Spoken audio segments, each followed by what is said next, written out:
Hello everyone. Today we will discuss infinite series. Now if an is an infinite sequence of real numbers, then the infinite series is an expression of the form summation n equal to 1 to infinity an which is equal to a1 plus a2 plus a3 and so on.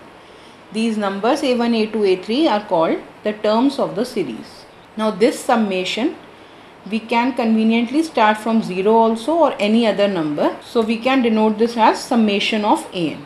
Now this is not an ordinary sum. We cannot take sum of infinite numbers. So we define the sum of an infinite series. So to define the sum of an infinite series, we denote Sn, which is sum of first n terms of the series. That is, S1 is A1, S2 is sum of first two terms A1 plus A2, S3 is sum of first three terms A1 plus A2 plus A3 and so on. So Sn is A1 plus A2 plus A3 till An. These number Sn are called the nth partial sum of the series, and the sequence we form of this Sn is called the sequence of partial sums. So if the sequence of partial sums converges to limit S, then we say that the series converges and the sum is equal to S. So let us see the definition for convergence of an infinite series. So if we are given an infinite series, summation n equal to 1 to infinity an, which is equal to a1 plus a2 plus a3 so on. So let sequence of Sn denote its nth partial sum. If this sequence of partial sums Sn converges to S, then the series is said to converge to S. And the limit S is called sum of the series. So this S is equal to summation an. And if this sequence of partial sums Sn diverges, we say that the series summation an diverges. That is, the divergent series has no sum.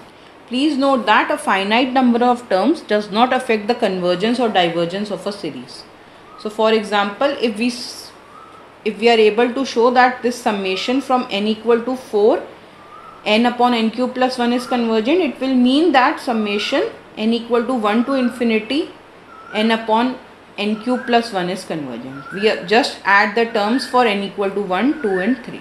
Now see this example. We have to show that summation n equal to 1 to infinity minus 1 to the power n minus 1 diverges. So let us take Sn be the sequence of partial sums for the given series. Then S1 is equal to 1. S2 is sum of first two terms, so 1 minus 1, which is 0.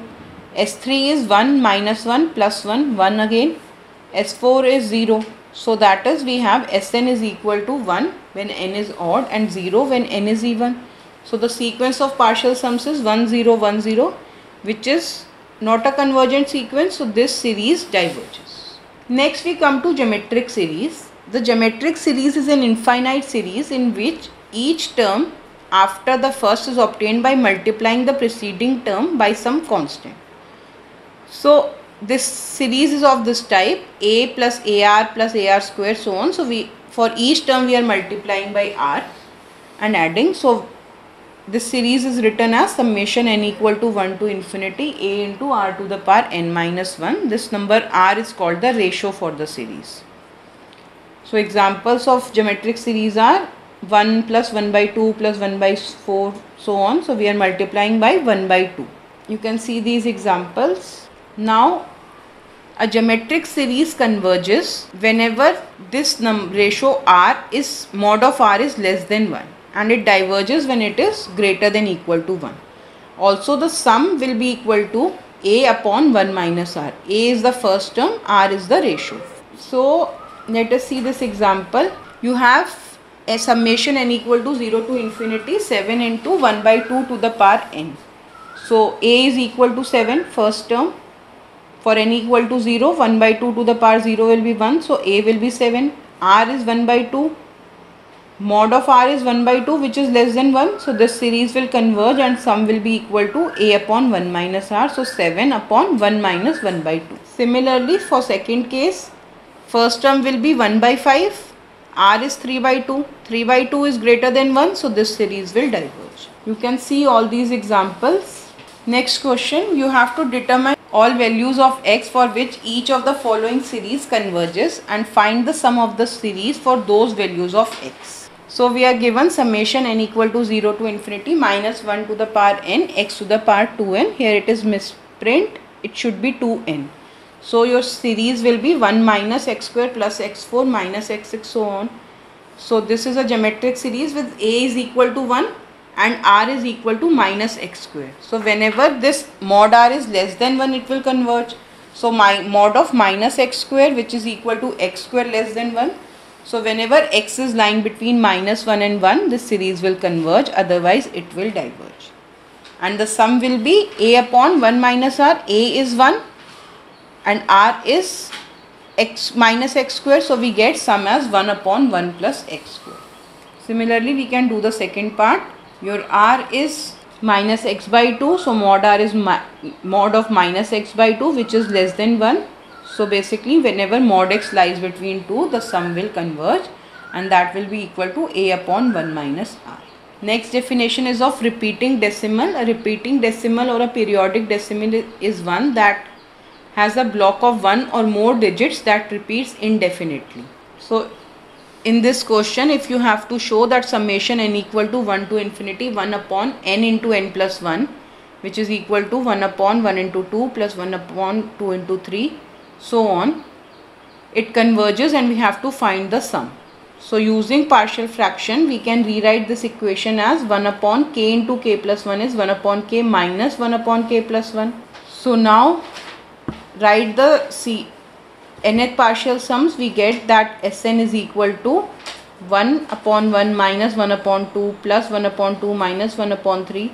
After cancellation, we finally get 1 minus 1 upon n plus 1, and limit n tending to infinity 1 minus 1 upon n plus 1 is 1. So therefore this series converges to 1. So whenever you have in denominator something as product, we can use partial fractions and then find Sn, take limit, you will get the answer. Next we come to harmonic series. Harmonic series is summation n equal to 1 to infinity 1 upon n, that is equal to 1 plus 1 by 2 plus 1 by 3. So consider partial sums S2, S4 so on. S2 is 1 upon 1 plus 1 upon 2, S4 is 1 plus 2 by 2 so on. So finally we are getting that Sn is greater than 1 plus n by 2. So whenever this limit n tends to infinity, this sequence tends to infinity, so therefore this series summation 1 by n diverges. Now the necessary condition for convergence is that the nth term should tends to 0 as n tends to infinity. That is, if a series summation an is convergent, then limit n tending to infinity an is equal to 0. So the nth term test for divergence is that if limit n tending to infinity an is non-zero, then this series is divergent. So if you have this summation n upon n plus 1, take limit n tending to infinity of an, that is 1, which is non-zero, so this series will be divergent. So in all these examples you can show that limit an is non-zero and that will come out to be divergent. The properties of convergent series are that if two series are convergent, an and bn, that is summation an has a finite sum, summation bn has a finite sum, then summation of an plus bn is convergent, and that is equal to summation an plus summation bn. And similarly summation an minus bn is convergent, and summation c into an, any constant c into an is convergent, so that will be again equal to summation of c an is equal to c times summation an. So to check the convergence of this series 1 upon 3n plus 1 upon 5n, you are checking convergence of 1 upon 3n, then check convergence for 1 upon 5n. Both are geometric series with common ratio 1 by 3 and 1 by 5, which are less than 1. So it will be convergent, and the final sum will be sum of these two limits, which is 3 by 2 plus 5 by 4, which is 11 by 4. Similarly, you can do the next part also. Now we come to Cauchy criteria for convergence for series. The series summation an is convergent if and only for every epsilon greater than 0 there exists a positive number m such that mod Sn minus Sm is equal to mod am plus 1 plus am plus 2 plus mod plus an less than epsilon. So if Sn is a1 plus a2 till an, Sm is a1 plus a2 till am, you are subtracting Sn minus Sm, you will get mod of am plus 1 so on till an, which is less than epsilon if summation an is convergent. So to show that summation an equal to 1 plus 1 by 2 plus 1 by 3 so on is not convergent, you can show using this. If suppose this is convergent, then for any epsilon this should be true. So take for epsilon equal to half, there exists a positive integer m such that 1 upon m plus 1 plus 1 upon m plus 2 so on till 1 upon n is less than half. In particular n equal to 2m, we will get this n is replaced by 2m is less than half. All these terms are greater than equal to 1 by 2m since m plus 1 is less than 2m. So we get, these are m number of terms, we get this is equal to half. So we get a contradiction and therefore the series diverges. Thank you for watching this video.